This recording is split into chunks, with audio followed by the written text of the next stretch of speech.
Hey guys, and welcome back to the Chicago White Sox franchise. We are in our third off season, about to enter our fourth year. We just made the playoffs. If you went ahead and missed the end of last season, go ahead and check that out. Unfortunately, we did get swept by the Los Angeles Angels at home in the wildcard round, so a little disappointing, but we're making progress. We showed the free agents we're going to lose at the end of last episode, but here are the free agents we're going to get, and starting off with a splash, we're getting a brand new closer, Evan Phillips from the Dodgers. 3 years, $39 million. We did pay a lot for him. He's 32 years old, but we're in that golden era where we don't have to give anyone a big contract anytime soon. Now's the year to add bullpen pieces. Speaking of bullpen pieces, a lot of bullpen pieces move. David Bednar goes to the Orioles, 4 years, $50 million for him. Brian Abreu goes from Houston to Colorado. So Colorado's made some interesting signings. They signed Glaber, they signed Brian Abreu. See if they're competitive at all. Ryan Mountcastle, he leaves the O's and goes to Arizona. So interesting move by the Diamondbacks. Only $8.1 million a year. First basemen don't really get paid in this game, so good move for Mountcastle. Another reliever off the board, Jose Alvarado, goes to the Cardinals, and we're going to make another signing. This is actually going to be our last signing of free agency. We're going to make some other moves, but it's kind of a splash. We lose Marcell Ozuna, who hit 40-plus home runs, but we get Yandy Diaz, and we steal him, most importantly, from our division rival, Minnesota Twins. So Yandy Diaz comes over. He did great, 299 last year, 24 homers, 82 ribbies. 35 years old. We do sign him to a 2-year, $28 million deal. Again, you might think it's an overpay, but we don't have to pay anyone anytime soon. More relievers off the board as Pete Fairbanks goes to the Red Sox. Jazz Chisholm goes to the Rays. Rays always seem to make a splash in franchise mode. This season they decided to sign Jazz Chisholm. 90 overall in this one too, so interesting move from the Rays. Cody Bellinger goes to the Marlins. Marlins now have Juan Soto and Cody Bellinger, so Miami not afraid to spend money in this franchise. Not very realistic, but cool to see, teams spending money. Juan Soto and Cody Bellinger, the Marlins spent on. Hard to believe, but Cody Bellinger goes to Miami. More signings around the league. Jonah Heim goes to Cincinnati, so they get a new closer. Cincinnati's usually pretty decent in the sim, so that's a good signing for them. Brady Singer leaves the Royals and goes to the Rangers. So we already got Yandy Diaz leaving the Twins to join us. Now we have Brady Singer leaving the Royals to join Texas. So our division's getting a little weaker, and they're not making many big signings. Our former starting pitcher, who we traded to Baltimore in year one, he signs with Toronto, 4 years, $54 million. So maybe we'll see him during the season. I'll try to play that game if we do verse him. Nico Horner joins the Angels. Big deal here, 6 years, $100 million. So the Angels, who beat us in the wild card, and then they lost in the second round to the Twins, I believe. They signed Nico Horner, so they should be even better. He had a great year last year with Chicago. So Nico Horner on the Angels. Ha-Seong Kim, he joins the Mariners. He got a huge deal as well.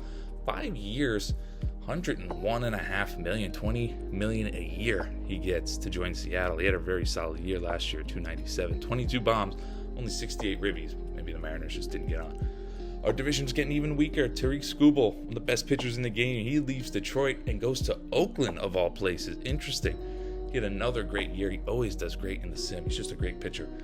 So our division has lost some key guys, so hopefully that means we could propel into that top spot. The Angels, even though they signed Tariq Skubal, they really have nobody. So Zach Jackson in the last year of his deal here, we're going to trade for him. We're going to trade one of our many second base prospects, Robert Friedhouse. As you see what Jackson did last year. 4.83 ERA, nothing special. 18 saves, 9 blown saves. Wow. But he's a decent reliever in the bullpen. We need an extra guy. Ian Jabot is just not cutting it. I think we just let him go. So Zach Jackson fills in that bullpen, especially now that we got Evan Phillips. Our bullpen's looking a little more formidable. The guy we sent to the A's is Robert Feldhaus. We drafted him, I think, year one. He's 24, 65. I mean, he's not terrible. He probably won't even play for the A's, maybe in a couple of years, but that's fine. Let's take a look at our roster. Heading into the season, though, as that's all the moves we're going to make in the offseason. Pitching pretty much looks exactly the same, starting-wise. Our front five, Eric Lawler, going to be in long relief.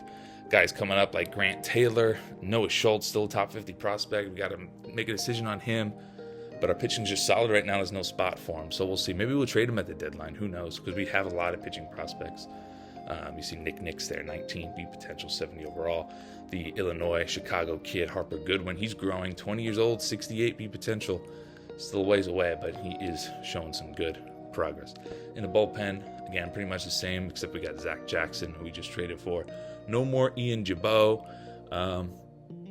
Everyone else is the same. Dwayne Underwood did good last year. He's going to start. Steven Wilson still on the team. He'll just be in AAA for some depth bullpen if someone gets hurt or someone's having a bad year. And then, of course, our new closer, Evan Phillips. And we still got Joe Barlow. He'll just be the setup man this year. All-star last year. He's not bad, but we definitely need an upgrade at the back end of that bullpen. Salas will be the opening day catcher. It'll be his first opening day. It's going to be a couple guys' first opening day, by the way. You'll see in a second. Yandy Diaz will start either at DH or at first. Probably at first. I don't think Gavin Sheets is that good, and defensively he'll probably DH against righties at least. Vaughn Grissom will start at second. We'll see how he does. Matthew Lyon is up and ready to go. 19 years old, 77 overall, A potential. So Vaughn Grissom doesn't show out and Matthew Lyon's killing it in AAA, we might make a switch there. Jacob Gonzalez, I feel bad. He was a top 50 prospect for a while, or top 100, whatever that logo means. It looks like he's not that anymore, but he still has some trade value. I'm sure he can help somewhere. We'll see if we trade him at the deadline. Colby Mayo is going to make his major league debut on opening day. J.D. Davis gone. No need to sign a new third baseman. This guy's definitely MLB ready. He's got MLB stats, 78 overall, A potential, 25 years old. Expecting him to have a pretty decent rookie season and keep growing. Hopefully he'll be at least an 80 by the season end. I think he'll smash that.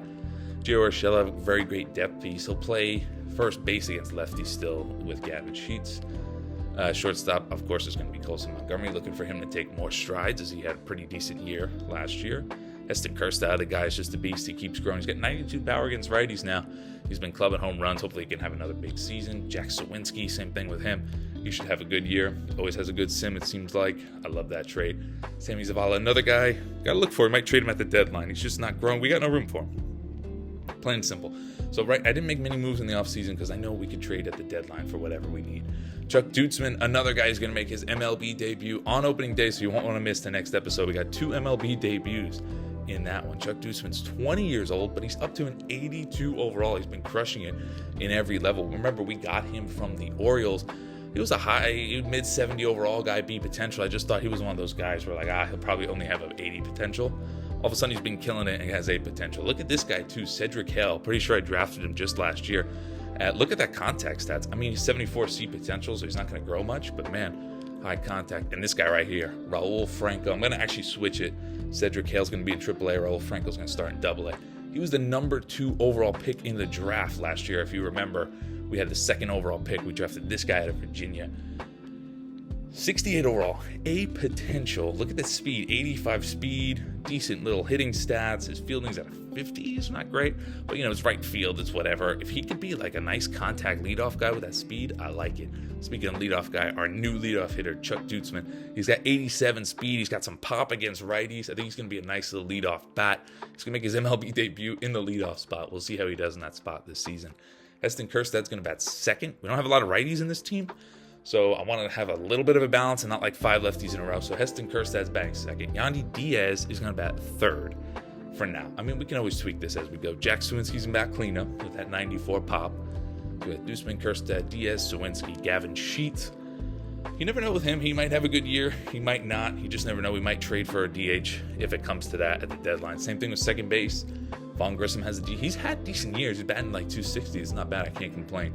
Good 6-hole hitter if he just does what he does. Colson Montgomery going to start in the 7th hole. Might move him up. I don't know. We'll see how he does. Same thing with Colby Mayo. Start him 8th and Ethan Salas 9. I might switch those 2 though, depending on how it goes. But that's the team. And then the bench is Victor Robles, Dominic Fletcher, Joey Bart, and Gio Urshela. As our rotation is pretty much going to be the same, except Chris Paddock is going to be our ace like he was all of last year, really. Michael King, Drew Thorpe, Dean Kremer, and Roger Magana making his first opening day as well. We have such a young team, and that's what makes it so exciting, I think. Eric Lawler, Dwayne Underwood, Matt Strom, Zach Jackson, Lucas Sims, Cionel Perez, Joe Barlow, and Evan Phillips is the bullpen. So decent little bullpen. I think at the deadline, maybe we'll try to add either a reliever or replace someone who's absolutely struggling in the lineup. We'll see when we get there. However, opening day will be against the Cleveland Guardians at home. So next episode, we'll see Chris Paddock take on Tristan McKenzie at home. Anyway, I hope you guys enjoyed this video. We didn't make too many moves. Our budget, by the way, if you're wondering, our total budget on salary is like 104 million or something like that. Still super, super low. The only big contracts we have are for a couple years. All those young guys, we're not gonna have to pay for like 4, 5, 6 years. So we are set up in good shape. I hope you guys enjoyed. If you did, don't forget to leave a like. I'll see you in the